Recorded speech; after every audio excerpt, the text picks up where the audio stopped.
السلام علیکم پیارے دوستو، بسم اللہ الرحمن الرحیم۔ سچے اور دلچسپ واقعات سننے کے لیے ہمارے چینل کو سبسکرائب کریں۔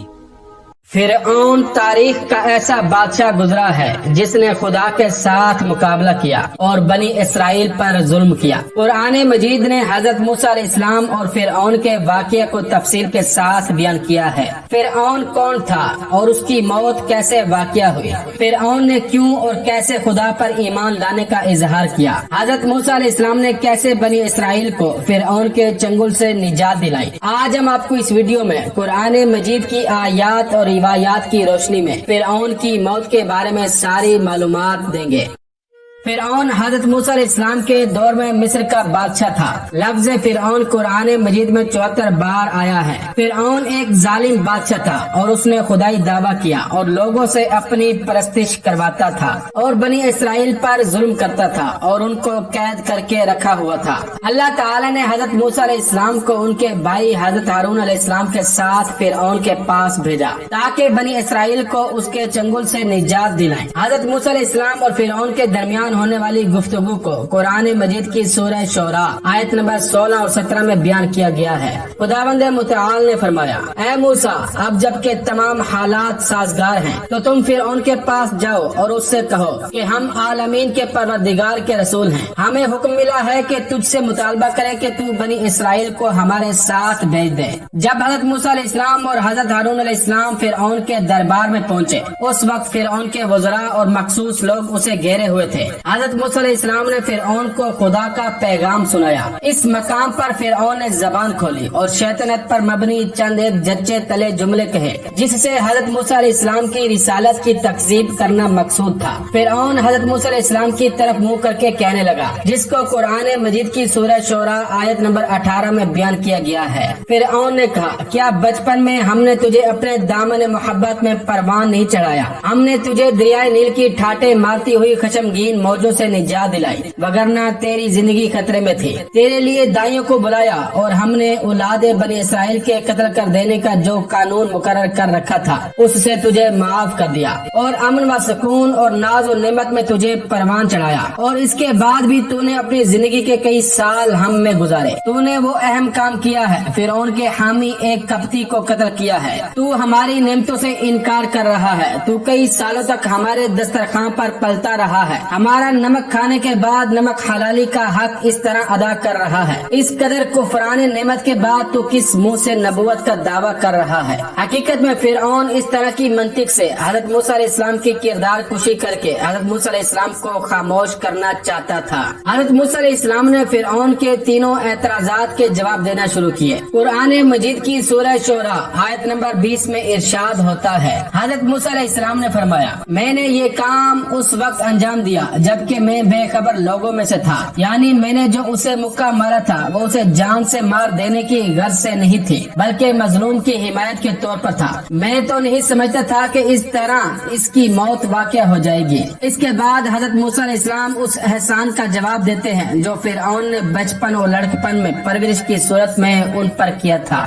دو ٹوک انداز میں اعتراضات کی صورت میں فرماتے ہیں۔ قرآن مجید کی سورہ شعراء آیت نمبر 22 میں ارشاد ہوتا ہے، تو کیا جو احسان تو نے مجھ پر کیا ہے یہی ہے کہ تو بنی اسرائیل کو اپنا غلام بنا لے؟ حضرت موسیٰ علیہ السلام نے فرعون کو معجزات کر کے دکھائے لیکن فرعون پھر بھی ایمان نہ لے کر آیا۔ اس کے بعد فرعون پر خدا نے مختلف قسم کے عذاب بھی نازل کیے تھے۔ فرعون جب حضرت موسیٰ علیہ السلام کے معجزات دیکھ کر اور متعدد عذابوں میں مبتلا ہونے کے بعد شکست کھا بیٹھا تو اس نے خدائے موسیٰ کو معاذ اللہ مارنے کے لیے آمادہ ہوا اور اس نے ایک نہایت ہی بلند محل بنوایا جس میں دیگر ملازمین اور مزدوروں کے علاوہ 50,000 معمار کام کرتے تھے۔ ایک روایت میں ہے کہ وہ اتنا طویل تھا کہ اس پر چڑھنے کے لیے 1 سال کی مدت درکار ہوتی تھی۔ آرائش سولوی میں ہے کہ یہ محل 7 سال میں تیار ہوا تھا اور اتنا بلند تھا کہ جب سے دنیا قائم ہے اس سے بڑا محل کبھی نہیں بنایا گیا۔ جب وہ محل تیار ہو گیا تو فرعون تیر کمان لے کر اس خیال سے کہ آسمان نزدیک ہو گیا ہوگا اس محل پر چڑھا، مگر آسمان بالکل اتنا ہی دور معلوم ہوا جتنا زمین जमीन से दूर था। अलगर्ज उसने एक तीर आसमान की तरफ फेंका। खुदा ने एक फरिश्ते को हुक्म दिया कि इसे खून आलूद कर दो। चुनाचे वो तीर खून आलूद पलटा और फिरऔन ने कहा कि मैंने खुदाए मूसा को मार लिया। इसके बाद हजरत जिब्राइल अलैहिस्सलाम ने एक पर मारा और महल के 3 टुकड़े होकर मुख्तलिफ ममालिक के आलम में जा गिरे और बेशुमार जाने जाया हुई। बिल आखिर जब फिरऔन हर तरफ से अपनी खुदाई को कामयाब बनाने से मायूस हो गया तो हुक्म दिया कि बनी इसराइल को कैद से रिहा कर दिया जाए और उनके साथ सख्ती खत्म कर दी जाए। चुनाचे सब कैद से रिहा हो गए और हजरत मूसा अलैहिस्सलाम को उनकी निजात के लिए प्रोग्राम मुरतब करने में कामयाबी नसीब हुई। मुतअद्दिद अजाबों में मुब्तला होने के बाद फिरऔन ने बनी इसराइल को कैद और बंद से रिहा तो कर दिया, लेकिन उनको कहीं बाहर जाने की इजाजत न थी। उसका ये ख्याल था कि अगर ये मिस्र से चले जाएंगे तो बहुत से मुल्की निजाम दरम बरम हो जाएंगे और मुल्क की आबादकारी में काफी कमी पैदा हो जाएगी, क्योंकि तादाद लाखों के हिसाब में है और बहुत काफी है। लेकिन रिहाई के बाद वो इन लोगों को क़याम मिस्र पर मजबूर करके कामयाब न हो सका। मुअर्रिखीन का बयान है कि रिहाई के थोड़े दिनों बाद हजरत मूसा अलैहिस्सलाम को खुदा ने तर्के मिस्र का हुक्म दिया। हजरत मूसा अलैहिस्सलाम ने आयान व अशराफ बनी इसराइल को तलब फरमाकर उनके सामने वही के मजमून को दोहराया और कहा, तुम लोग मिस्र से निकल चलने के लिए तैयारी करो और इसके लिए 1 माह की मुद्दत मुअय्यन कर दी। वो लोग अपनी अवाम को तैयार करते रहे और सारी तैयारी पूरी तेजी के साथ होती रही, लेकिन रवानगी का जब इरादा करते थे कोई न कोई रुकावट पैदा हो जाती थी, यहाँ तक कि 1 माह की मुद्दत गुजर गई। हजरत मूसा अलैहिस्सलाम ने फिर उन लोगों को जमा करके हिदायत की कि रवानगी में जल्दी से काम लो। इन लोगों ने कहा कि हम तो पूरी जल्दी से काम कर रहे हैं, लेकिन एक मुश्किल की वजह से अब देर हो रही है, वरना हम तैयार हो चुके हैं। बिल आखिर हजरत मूसा अलैहिस्सलाम ने एक खुफिया ऐलान किया कि फलां मकाम पर तुलुए कमर के फौरन बाद सब लोग जमा हो जाएं। वो सब उस मकाम पर जमा हो गए जिनकी तादाद 18,80,000 थी। जब आधी रात करीब थी और पूरी आधी रात को वहाँ से रवाना हो गए। एक रिवायत में है कि बनी इसराइल उस दिन को जिस दिन उन्हें आजादी मिली थी यौम ईद करार देते हैं। अलगर्ज हजरत मूसा अलैहिस्सलाम बनी इसराइल को लेकर रवाना हुए और रवानगी का अंदाज ये करार दिया कि हजरत हारून अलैहिस्सलाम को मुकदमे के तौर पर अपने गिरोह के आगे किया और असबात यहूद और लावी की नस्ल से जो सरदार थे उनको मेमने और मुयसरा पर रखा और यूसुफ बिन नून नीज अशराफ सिब्त यूसुफ व इब्न यामीन को कल्ब में रखा और खुद सबसे पीछे हो गए। फिर ये सब एक मकाम ऐन शम्स पर मंजिल गिर होकर आगे बढ़े और बेमकाम गार मुंह जाकर ठहर गए। फिर सुबह होते ही वहाँ से रवाना हुए। इसी तरह मंजिलें मारते हुए चले जा रहे थे, यहाँ तक कि दरियाए बैकरा कलजम के किनारे जा पहुँचे। हजरत मूसा अलैहिस्सलाम आधी रात को चले थे। सुबह को फिरऔन और फिरौनियों को हजरत मूसा अलैहिस्सलाम और जुमले बनी इसराइल के चले जाने की इतला मिली, तो फिरऔन ने फौरन लश्कर जमा करने का हुक्म दिया और पूरी तैयारी के साथ पीछा करने का इरादा किया। एक रिवायत की बिना पर फिरऔन ने 24 लाख का लश्कर तैयार कर लिया, जबकि हजरत मूसा अलैहिस्सलाम के पास 6,70,000 नौजवान थे और उनके पास कोई जंग का सामान न था। सुबह को जब फिरऔन रवाना होने वाला था कि एक ही दफा कप्तियों में ऐसी बीमारी पैदा हो गई कि तकरीबन हर घर से कंवारी लड़कियां और औरतें फौत हो गई। फिरऔन वाले उनकी तजहीज व तकफीन में मशगूल हो गए, यहाँ तक कि सारा दिन गुजर गया और सारी रात खत्म हो गई। फिर दूसरे दिन सुबह फिरऔन और फिरौनियों ने हजरत मूसा अलैहिस्सलाम और बनी इसराइल को तलाश करने के लिए रवाना हुए और सिर्फ 6 घंटे में हजरत मूसा अलैहिस्सलाम के लश्कर के नजदीक पहुँच गए। लश्कर फिरौन का पहुँचना था कि बनी इसराइल में फरियाद और वावेला का शोर मच गया। कुरान मजीद की सूरह शोरा आयत नंबर 61 में इरशाद होता है, जब दोनों गिरोह का आमना सामना हुआ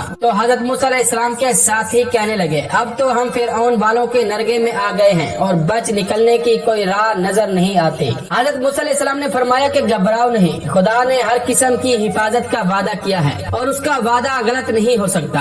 हजरत मूसा अलैहिस्सलाम अभी इन लोगों को समझा ही रहे थे कि हजरत जिब्राइल अलैहिस्सलाम आ पहुँचे और इन्होंने कहा कि आप पानी पर अपने आसा को मारिए, रास्ता बन जाएगा। चुनाचे इन्होंने अपना आसा पानी पर मारा और ता आखिर वसी रास्ता बन गया। आपने बनी इसराइल से कहा कि तुम सब इसमें दाखिल हो जाओ। इन्होंने कहा कि हम 12 कबाइल हैं, एक रास्ते से न जाएंगे। हजरत मूसा अलैहिस्सलाम ने 11 मकामात पर और आसा मारा और 12 रास्ते हो गए। तब ये दाखिल हो गए, लेकिन फिर ये एतराज किया कि हम रास्ता चल रहे हैं, एक कबीले को दूसरे की खबर नहीं, लिहाजा ऐसा इंतजाम किया जाए कि एक दूसरे को देखते जाएं। चुनाचे आपने पानी की हर दीवार पर आसा मारा और उसे हुक्म दिया कि थोड़े थोड़े फासले पर ताक यानी रोशनदान बन जाए। चुनाचे ऐसा ही हुआ। एक रिवायत में है कि हजरत मूसा अलैहिस्सलाम आखिर तक बाहर रहे और जब ये सब पानी में दाखिल हो गए तो आखिर में हजरत मूसा अलैहिस्सलाम दाखिल हुए और 4 घंटों में सारा रास्ता तय किया गया। इधर हजरत मूसा अलैहिस्सलाम के गिरोह का आखिरी हिस्सा पानी में रह गया था कि उधर फिरौन का इब्तिदाई लश्कर पानी में दाखिल हो गया।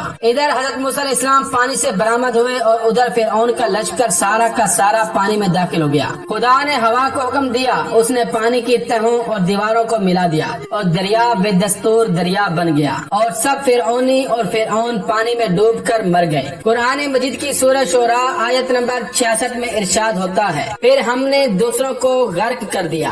एक रिवायत में है कि मरते वक्त फिरौन ने ईमान का इजहार किया, मगर चूँकि आखिर वक्त ईमान लाना मुफीद नहीं होता, इसलिए इसको भी ईमान लाना फायदा न पहुँचा सका। कुरान मजीद की सूरह यूनुस आयत नंबर 90 में इरशाद होता है, जब फिरौन गोते खाने लगा तो उसने कहा, मैं ईमान ले आया कि उसके सिवा कोई माबूद नहीं कि जिस पर बनी इसराइल ईमान लाए। इसके जवाब में खुदावंद आलम ने उसे मुखातिब करते हुए फरमाया। कुरान मजीद की सूरह यूनुस आयत नंबर 90 में इरशाद होता है, तू अब ईमान लाया है, हालांकि इससे पहले तू नाफरमानी और तुग़यान करने वालों, जमीन पर फसाद करने वालों और तबाहकारों की सफ में था। किताब अयून अखबार रजा और इलल शराई में है कि हजरत इमाम रजा से पूछा गया कि जब के फिरौन ने ईमान का इजहार कर दिया था तो फिर खुदा ने उसे गर्क क्यों कर दिया। आपने इरशाद फरमाया, वो उस वक्त ईमान लाया था जब उन पर अजाब आन पड़ा था और ऐसी सूरत में ईमान लाना काबिल कबूल नहीं है और ये हुक्म खुदावंद आलम का